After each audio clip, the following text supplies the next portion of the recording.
손 안 드신 분들은 나는 안 나올 거니까 뭐 그러고 안 들으신 거죠 지금? 47장 1절부터 10절까지 47장 1절부터 10절까지 1절 제가 있습니다. 요셉이 바로에게 가서 고하여 이르되 내 아버지와 내 형들과 그들의 양과 소와 모든 소유가 가나안 땅에서 와서 고센 땅에 있나이다 하고, 바로가 요셉의 형들에게 묻되 너희 생업이 무엇이냐? 그들이 바로에게 대답하되 종들은 목자이온데 우리와 선조가 다 그러하니이다 하고,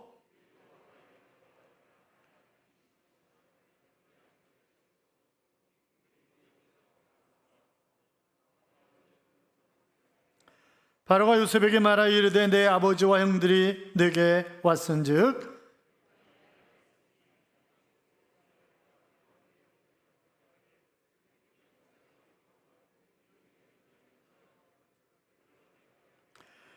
요셉이 자기 아버지 야곱을 인도하여 바로 앞에 서게 하니 야곱이 바로에게 축복하매 야곱이 바로에게 아뢰되 내 나그네 길의 세월이 130년이니이다. 내 나이가 얼마 못되니 우리 조상의 나그네 길의 연조에 미치지 못하나 험악한 세월을 보내었나이다 하고 야곱이 바로에게 축복하고 그 앞에서 나오니라. 아멘. 살아계신 하나님, 사랑하는 두 분의 장로님이 은퇴를 하셨습니다. 지금까지 충성스럽게 쓰임받은 귀한 일꾼들인데 저들의 삶에 놀라운 하나님의 은총이 충만케 하시기를 빌곤하며 노후가 점점 더 아름다워져 갈 수 있도록 풍요로워져 갈 수 있도록 인도하여 주옵시고 후손들에게 복을 주셔서 신앙의 명문 가문을 이뤄갈 수 있도록 인도하여 주옵소서. 사랑하는 교회 모든 장로님들에게 늘 은혜 외 은혜를 더하여 주옵시고 저들이 손대는 것마다 잘되게 하시고 저들의 기도를 응답하시고 도우셔서 정말 행복한 그런 노후가 될 수 있도록 인도하여 주옵소서. 미련하고 부족한 종입니다. 냄새나는 인간의 자체는 감추시고 온전히 주님만이 증거되게 하여 주옵소서. 주님 사랑합니다. 예수님의 이름으로 기도합니다. 아멘. 같이 인사하겠습니다. 주의 이름으로 잘 될 것입니다. 더 잘 될 것입니다. 끝없이 잘 될 것입니다. 아멘. 예배 자리에 함께 하신 여러분, 하나님께서 이 한 주간도 여러분과 동행하심으로 잘 되는 행복한 한 주간의 삶이 될 줄로 믿습니다. 야곱이 애굽으로 내려가다가 브엘세바에서 하나님 앞에 먼저 단을 쌓았습니다. 그래서 우리가 어떤 일을 할 때 늘 예배의 삶을 살아가자고 말씀을 드렸죠. 그리고 하나님이 이렇게 말씀을 하셨습니다. 내가 거기서 너로 큰 민족을 이루게 하리라. 그러니까 내려가는 거 두려워하지 말라. 내가 너와 함께 애굽으로 내려가겠고 정녕 너를 인도하여 다시 올라올 것이며 요셉이 그 손으로 내 눈을 감기리라. 그렇게 그래서 자신과 후손에 대한 그런 약속을 하심으로 말미암아 그는 편안하게 애굽으로 내려갈 수가 있었습니다. 언제 있었던 일이라고요? 예배 드릴 때. 그래서 우리가 예배의 성공자로 살아가자 그렇게 말씀을 드렸었는데 기억이 나시나요? 죄송해요. 제가 설교를 잘못해가지고 기억이 전혀 안 나시는군요.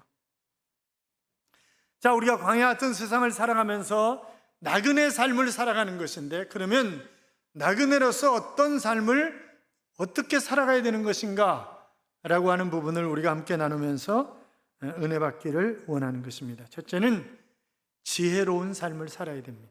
어떤 삶이요? 지혜로운 삶이요. 애굽에 도착한 야곱은 바로를 만나고 가족들은 고센 땅에 거주하게 되었는데, 자 1절 같이 읽어요. 요셉이 바로에게 가서 고하여 이르되 내 아버지와 내 형들과 그들의 양과 소와 모든 소유가 가나안 땅에서 와서 고센 땅에 있나이다 하고. 아멘. 여러분 보세요. 자, 바로가 수레까지 내주면서 아버지와 가족들을 다 내려오라고 그렇게 얘기를 했어요. 그리고 대략적으로 어떻게 살아갈 것인가라고 하는 그런 얘기들을 요셉에게 바로 왕이 했을 거예요.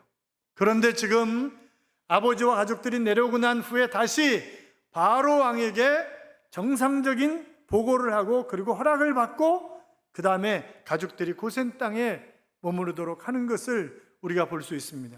여러분, 그건 굉장히 중요한 거예요. 그건 기본적인 예의예요. 그러니까 느헤미야가 성벽 재건에 대한 야망을 가지고 그가 기도하고 나서 하나님의 응답을 받고 왕 앞에 나가서 이야기를 하는데 뭐라고 얘기를 해요? 내가 왕께 큰 은혜를 입었나이다. 그걸 몇 차례씩이나 얘기를 해요. 내가 큰 은혜를 입었습니다. 여러분 그렇잖아요. 예수님도 소아시아 7교회에 관한 그런 이야기를 그들에게 각기 이런저런 얘기들을 책망할 거 칭찬할 거 얘기하시면서 먼저 책망하지 않고 뭐라고 얘기하세요? 먼저 칭찬하신 다음에 그 다음에 책망하시는 것을 우리가 볼 수 있단 말이죠. 자, 그러니까 그런 것이 굉장히 지혜로운 것이다 라고 생각해 볼 수 있는데, 또 하나는 요셉이 형들을 소개시키면서 5명만 데리고 가요. 5명만. 이게 또 굉장히 중요하고 지혜로운 것입니다. 왜냐하면 우리는 완전수가 7이라 해서 7을, 럭키7을 굉장히 좋아합니다. 그런데 중국 사람들은 아니에요.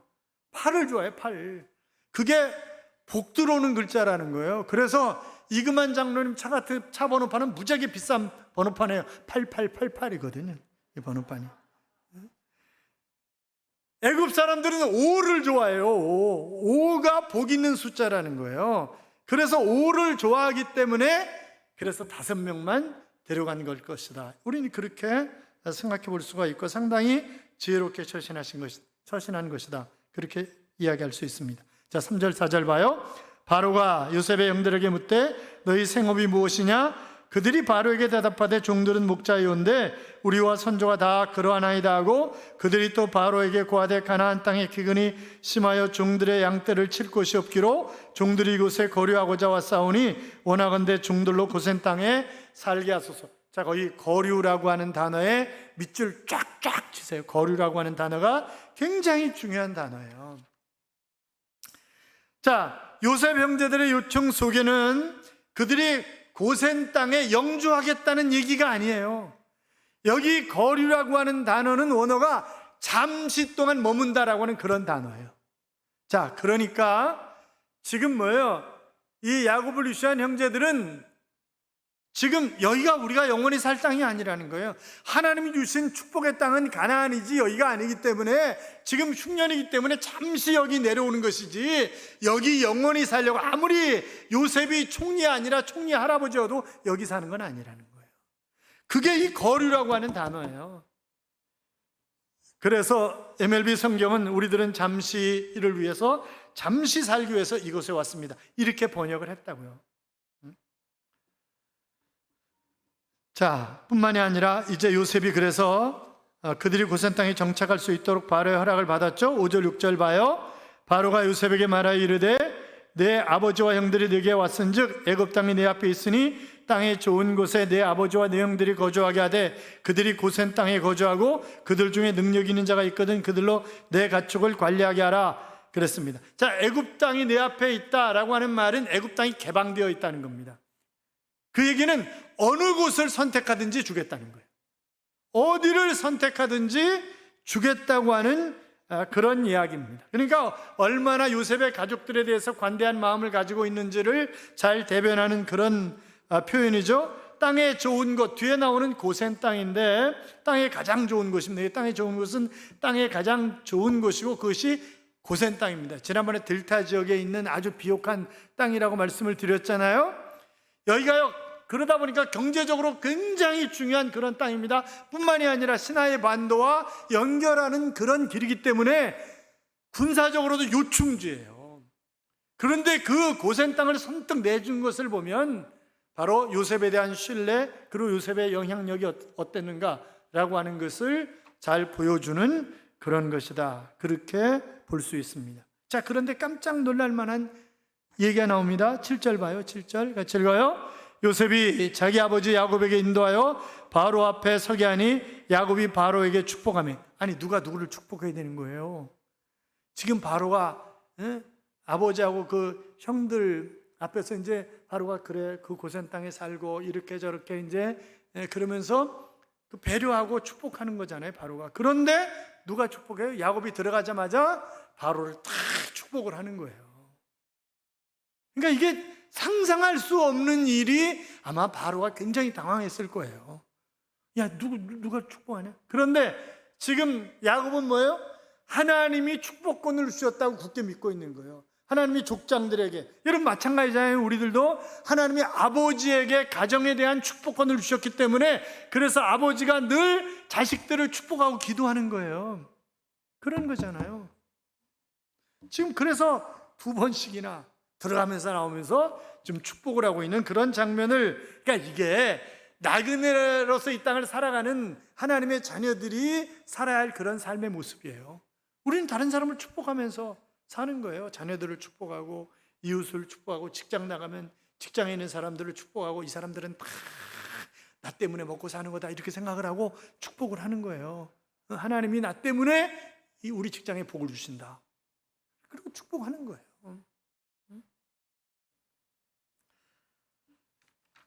자, 어떻든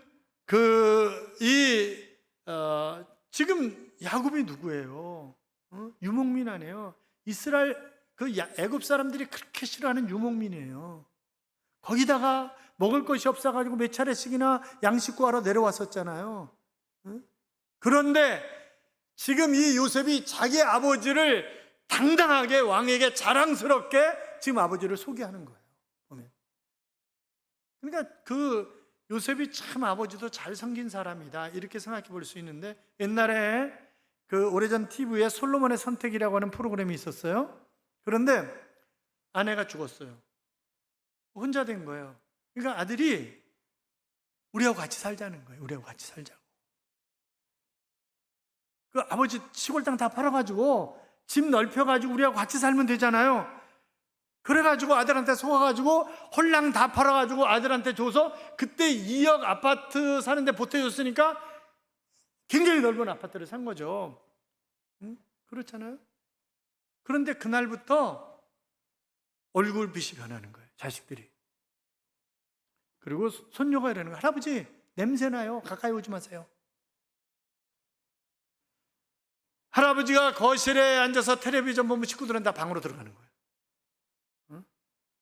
그리고 방에 들어오면 자기들끼리 나가서 낄낄대고 그러고 자기들끼리 여행하고 속 뒤집어지는 거지. 이게 속 뒤집어지는 거지.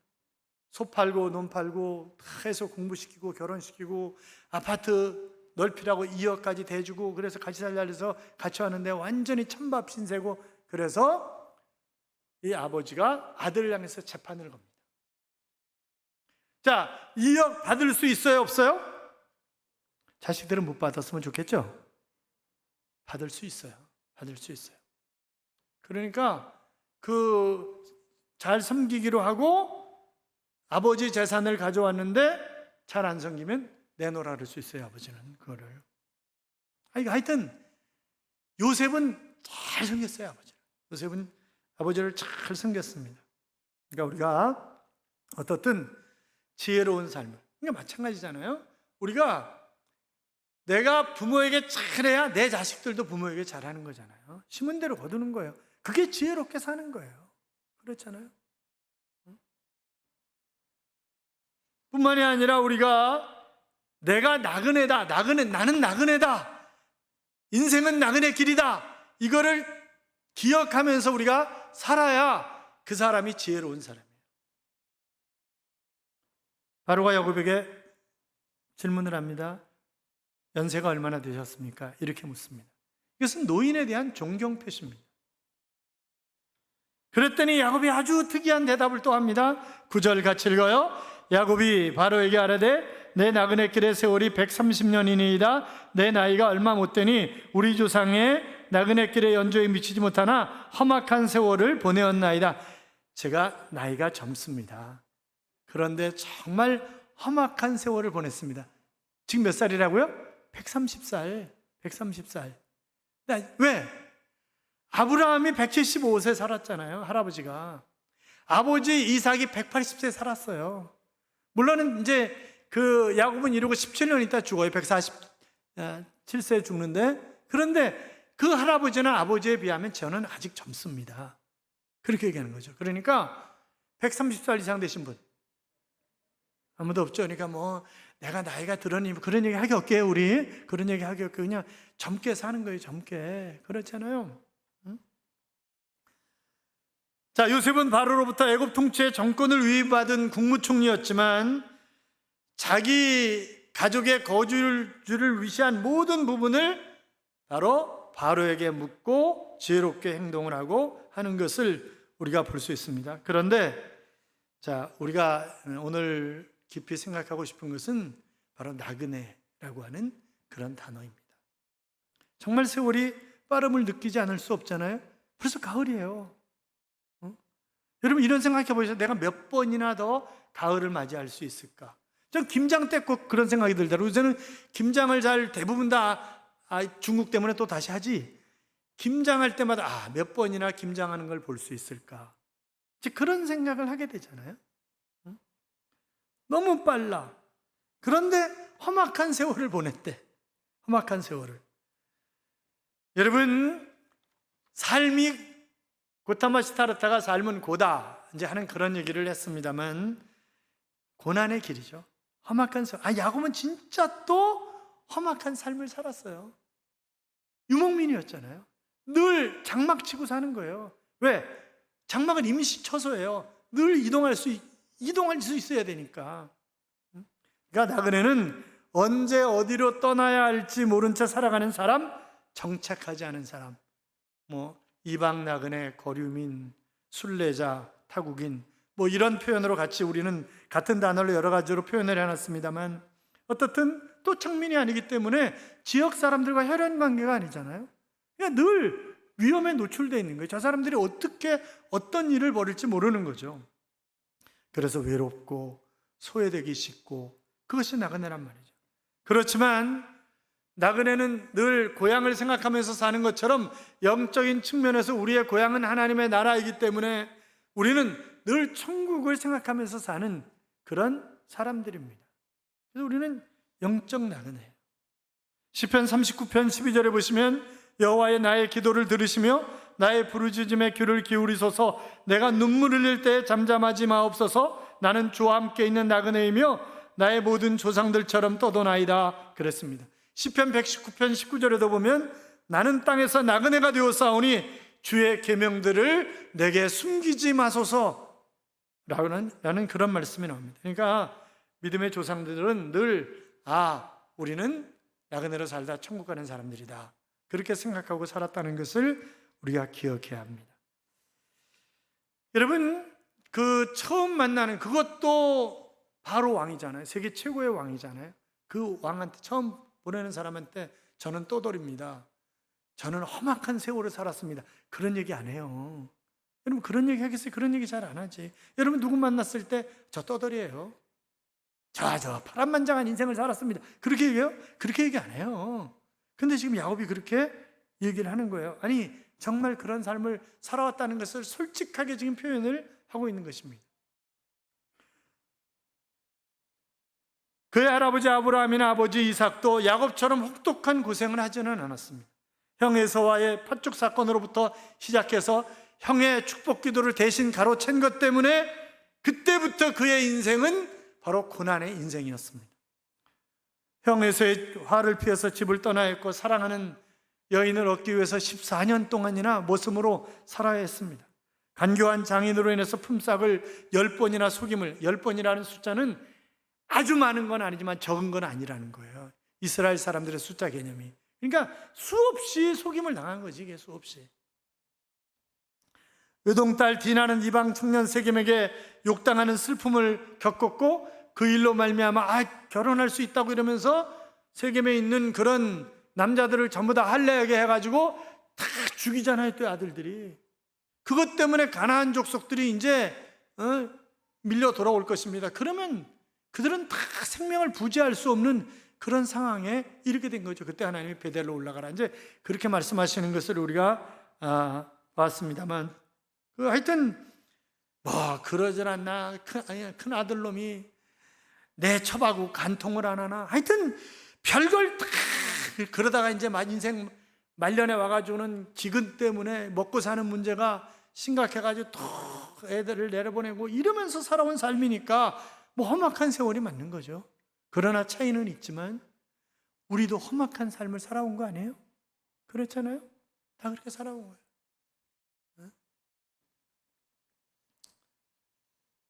사랑하는 여러분, 우리는 이 땅에 살면서 나그네 의식을 가지고 살아가야 됩니다. 하나님께서 아브라함에게도 나그네 의식을 가지고 살아가라고 하셨어요. 창세기 12장 1절 이하에 보시면 여호와께서 아브라함에게 이르시되 너는 너의 본토 친척 아비집을 떠나 내가 네게 지시할 땅으로 가라. 내가 너로 큰 민족을 이루고 네게 복을 주어 네 이름을 창대하게 하리니 너는 복의 근원이 될지라. 그렇게 말씀하셨습니다. 그러니까 본토 친척 아비집을 떠나 나그네로 살라는 거예요. 그럼 복의 근원으로 살아가게 해주시겠다고 하는 것입니다. 예수님도 비슷한 말씀을 하셨잖아요. 또 내 이름을 위하여 집이나 형제나 자매나 부모나 자식이나 전토를 버리고 나그네로 살라는 거죠. 나그네. 그러면 영생을 상속하리라. 그렇게 말씀하십니다. 결국 인간이라고 하는 것은 이 땅에 한 번 왔다가는 나그네이기 때문에 나그네 의식을 가지고 살아야 주님을 기쁘시게 하는 삶을 살아갈 수 있고 궁극적으로 영원한 천국을 차지할 수 있는 그런 하나님의 자녀가 될 수 있는 것입니다. 그렇지 않고 이 땅에 정부 측 북박이처럼 이 땅에 북박이의 삶이 아니에요. 떠나야 된다니까. 그래서 하나님은 나그네로 살도록 아브라함, 이삭, 야곱, 요셉 이렇게 혹독하게 훈련을 시키시는 것이고 예수님의 제자들도 마찬가지잖아요. 그러니까 우리가 나그네로 살아가면서 기억해야 할 것이 있는데 이 땅은 광야입니다. 광야는 좋은 곳이 아니에요. 잠깐 초장이 보이는 듯 싶은데 그냥 뻘이야. 모래밭이야. 풀만 듬성듬성 나 있어. 그게 광야예요. 그런데 광야에서 북박이로 살겠다고 했던 사람들은 다 죽었어요. 광야에서. 북박이로 살려고 했으니까 그냥 거기 북박이로 살다가 죽는 거예요. 거기서.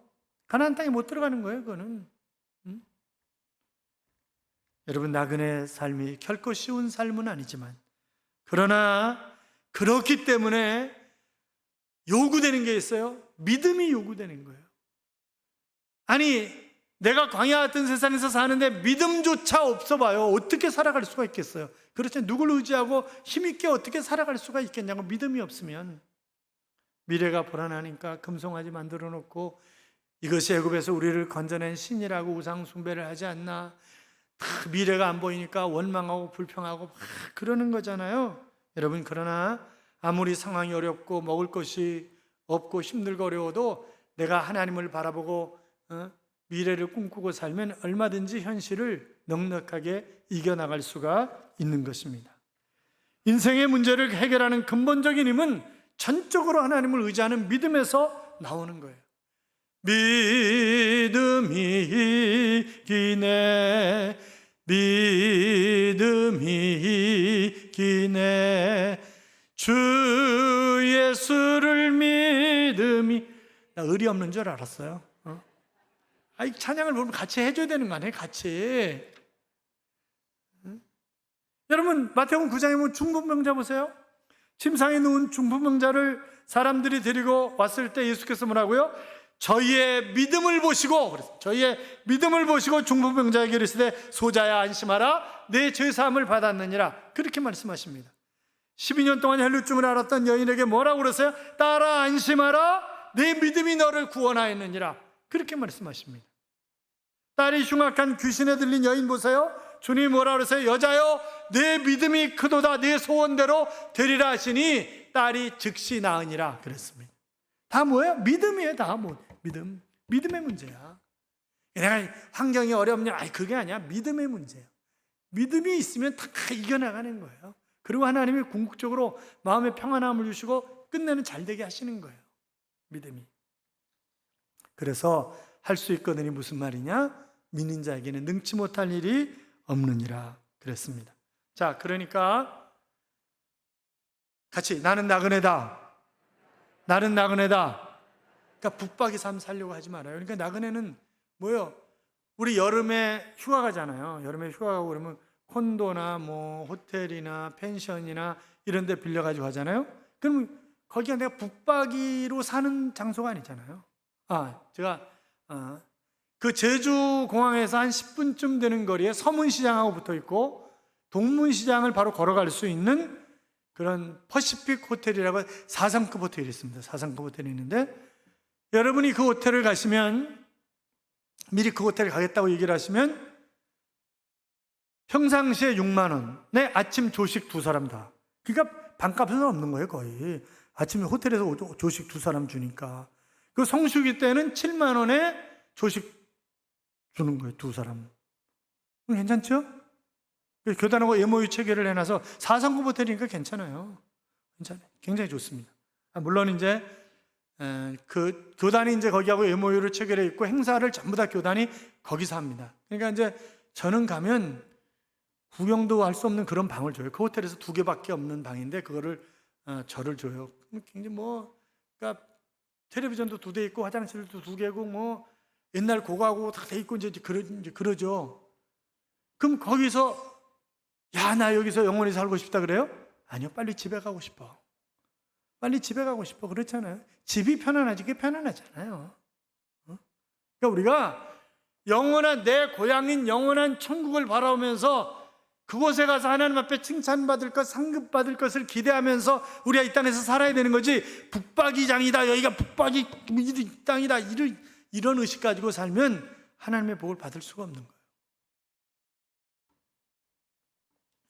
그러니까 우리가 착각하지 말자고요. 그러면서 베드로전서 1장 17절에 보면 외모로 보시지 않고 각 사람의 행위대로 심판하시는 일을 너희가 아버지라 부른즉 너희가 나그네로 있을 때 두려움으로 지내라.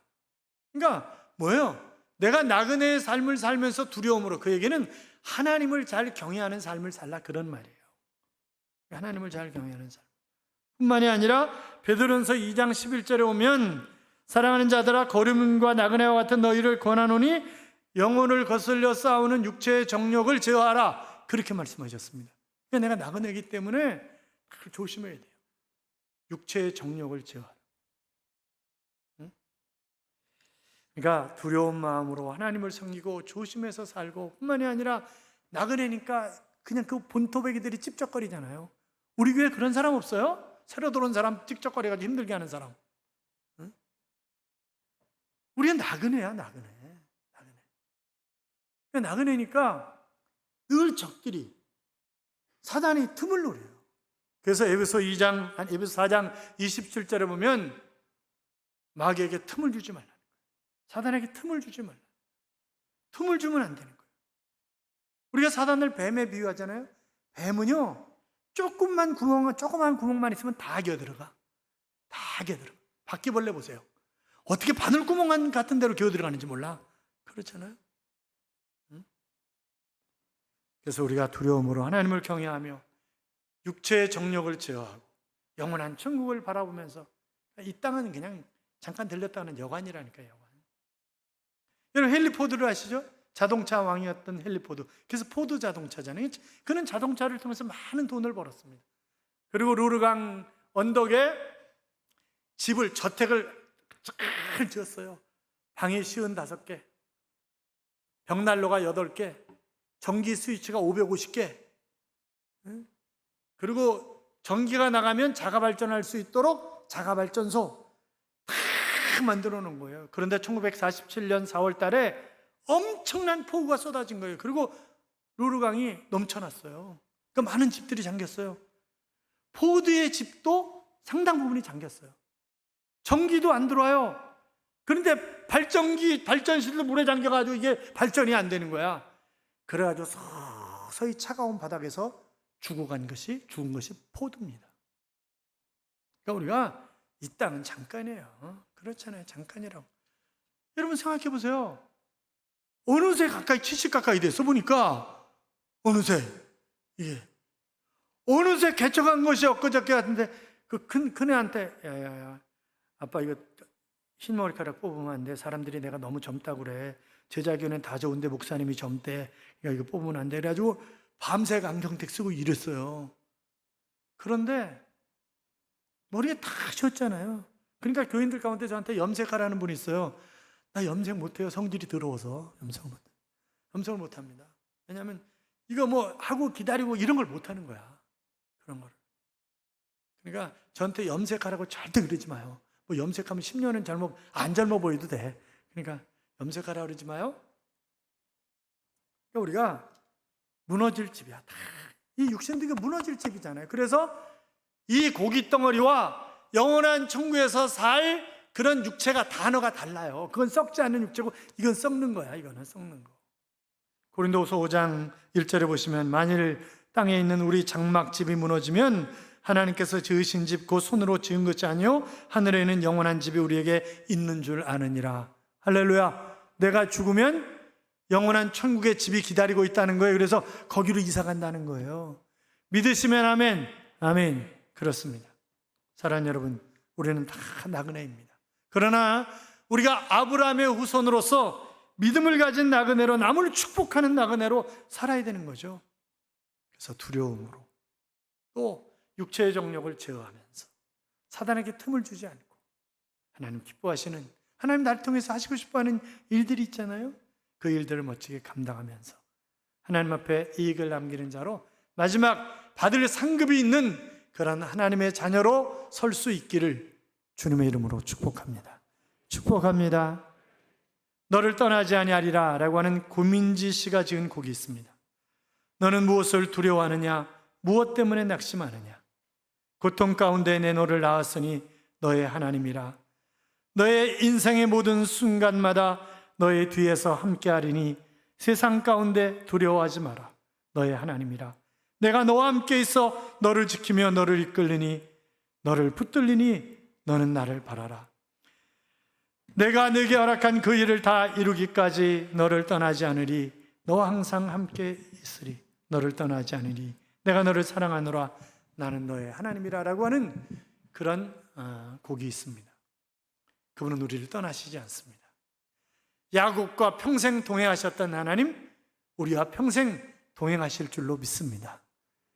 우리가 그 하나님 경외하면서 믿음을 가지고 지혜로운 삶을, 그러나 나그네라는 거 잊지 말고, 그래서 훗날 받을 상급이 있는 삶을 살아가시기를 주님의 이름으로 축원합니다. 축원합니다.